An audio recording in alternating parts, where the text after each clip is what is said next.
안녕하세요. 김태훈의 현명한 투자자 방송 시작하겠습니다. 오늘은 이 시장이 윤석열이 동해에서 석유와 천연가스를 발견했다고 발표를 하면서 시장 전체가 이 자원개발 쪽으로 완전히 돌아와서 버렸습니다.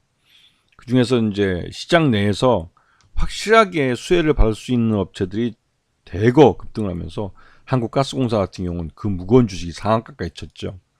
시장 내에서 DK락도 거의 상한가 직전까지 급등을 했습니다.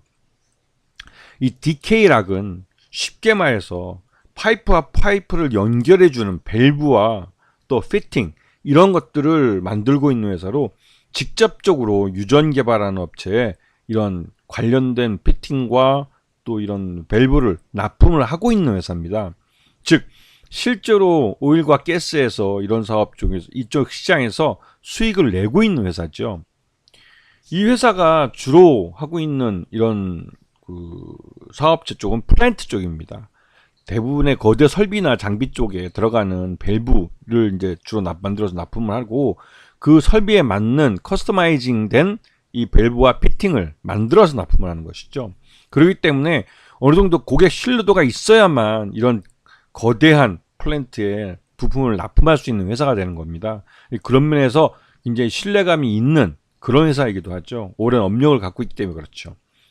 지금 이 회사가 가장 대표적으로 갖고 있는 게 이게 개장용 피팅과 밸브입니다. 가장 일반적으로 많이 쓰이고 있고 플랜트에 기본적으로 몇백 개에서 몇천 개 단위로 또 때에 따라서 만 개 가까이도 들어가는 그런 부품이기도 하죠.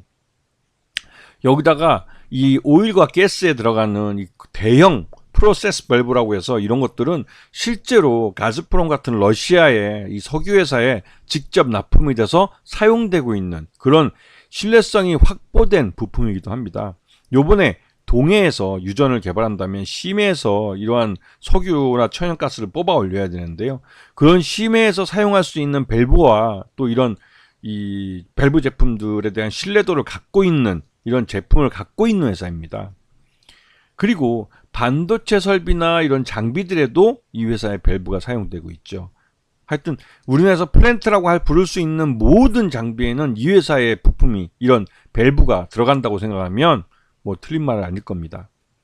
그리고 최근 들어서 이 수소연료 스테이션이나 이런 데서도 이 밸브가 수소연료를 통과하는 그 파이프에 밸브가 들어가는데 그 수소연료를 이제 차단하고 연결해주고 하는 연료 배관에 있는 모듈에 들어가는 밸브를 또 이 회사가 만듭니다. 그러다 보니 이 수소 경제나 수소연료 전기차에 대한 이슈가 나올 때 이 DK락도 같이 동반해서 강세를 나타내는 경우가 많죠. 그래서 보시게 되면 DK락의 고객들은 이 국내뿐만 아니라 해외에도 글로벌 기업들이 많습니다. 엑슨모빌도 그렇고 가즈프롬 같은 러시아의 세계적인 이런 석유 회사, 천연가스 회사에서도 사용되고 있고 우리나라의 SK에너지나 다우 같은 회사들도 사용하고 있고 뭐 현대중공업 말할 것도 없고요. 그러다 보니 이 석유화학이나 이런 쪽에는 거의 대부분 다 사용된다고 생각하시면 틀림이 없을 겁니다. 그리고 최근 들어 오늘 윤석열이 발표한 미국 액트지오사에서 동해 유전 물리 탐사에서 대규모 석유와 천연가스의 가능성, 부종 가능성을 확인했다라고 이제 발표를 했는데 이거를 실제 시추하기 위해서 5개 정도 하나의 한 시추공에 한 1,000억 정도 돈을 들여서 심해에다가 구멍을 뚫고 여기서 이제 석유와 천연가스를 뿜어 올리게 되는데요. 여기에 들어가는 밸브들도 이 회사가 DK락이 납품하게 될 가능성이 크죠. 즉 시험 탐사 시추부터 이 회사의 제품이 사용될 가능성이 있습니다.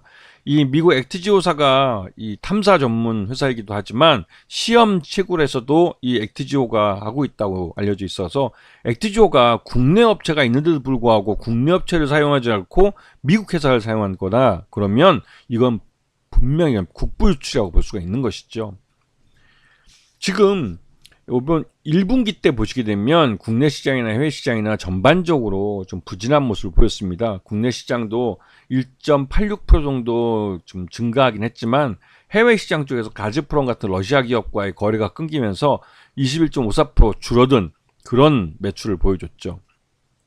그래서 지금 1분기 실적은 작년에 비해서는 굉장히 낮았습니다. 해외 매출이 많이 줄었기 때문에 그런 거고요. 하지만 이런 상황에서도 흑자를 내는 기업이기도 하죠.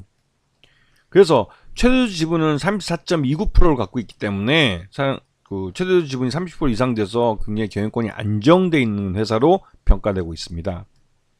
그래서 지금 현재 DK락은 지난 하반기부터 해서 전반적으로 이제 해외 경기도 좀 나빠지고 해서 석유화학 분야에 대한 투자가 많이 줄고 그러면서 이제 주가가 많이 흘러내렸고, 그런 이후에 요번에 또 그 동해에서 유전을 발견했다라는 뉴스와 함께 시험 채굴에 들어갈 것이다라는 소문이 돌면서 이제 직접적인 이제 정부의 재정 지원도 받게 되고 하기 때문에 주가가 아주 급등을 해버렸죠. 앞에서도 여러 번 설명드렸지만 이 DK락이 만드는 이런 밸브나 부품들은 대부분 다 실제로 이 오일 컴퍼니나 천연가스 회사들에게 플랜트에 사용되고 있는 부품들입니다. 그리고 밸브들이고, 그렇기 때문에 요번 동해에 시험 채굴에 이 회사 부품이 사용되지 않는다면 그건 이상한 일이죠. 즉, 이 실제로 이런 DK락의 부품들이 밸브나 이런 것들이 사용되지 않는다면 그 해외 업체가 대신 뭐 이런 데 부품을 조달할 가능성이 크고, 그렇게 되면 결국은 우리가 낸 세금으로 해외 업체만 배불려주는 국부 유출로 연결되는 겁니다. 왜? 동해 유전이 실제로 이게 심해에 있는 거기 때문에 심해 유전을 개발해서 거기서 석유를 뽑아 올리거나 천연가스를 뽑아 올리는 것은 경제성이 담보되지 않으면 거기에 들어가는 개발비가 워낙 많기 때문에 경제성이 떨어지는, 즉 앞에서 장사를 잘하는 것처럼 보이지만 뒤로는 까먹게 되는 그런 그 사업이 될 가능성이 높습니다. 그렇기 때문에 심해에서 유전이 있더라도 그걸 개발하지 않고 그냥 둬버리는 것이죠. 그런데 요번에 윤석열 정부에서 발표를 했기 때문에 무엇이 됐든 간에 기본적으로 시추공 하나당 1,000억씩 해서 5개 정도는 뚫을 것 같고, 그 5개를 뚫는 기간이 최소 한 1년 정도 걸리기 때문에 그 1년 동안은 우리 국민 세금이 계속 들어갈 수밖에 없습니다. 그런데 거기에 들어가는 세금의 수혜를 받는 업체가 우리 한국 기업이 아닌 해외 기업이라면 이건 명백하게 세금 도둑질에 불과한 일이라고 볼 수가 있죠. 윤석열 정부가 다양하게 작년에는 그 부산 엑스포를 통해서도 그 거의 뭐 한 6천억이 넘는 그 세금을 혈세를 낭비했다면, 요번에는 이 동해유전이라는 기발한 방법을 통해서 또 조 단위의 세금을 또 삥땅 치려는 게 아닐까라는 의구심이 듭니다. 무엇이 됐든 간에 DK락은 이번 사업에 수혜를 받을 수 있는 기술과 제품을 갖고 있는 회사인데, 이 회사가 이 프로젝트에 배제된다면 이건 명백하게 세금 도둑질이라고 볼 수가 있는 것이죠. 그런 면에서 투자자들이 묻지마로 매수에 들어간 거라고 볼 수가 있습니다. 아시겠죠? 자, 오늘 방송 여기서 마치겠습니다. 감사합니다.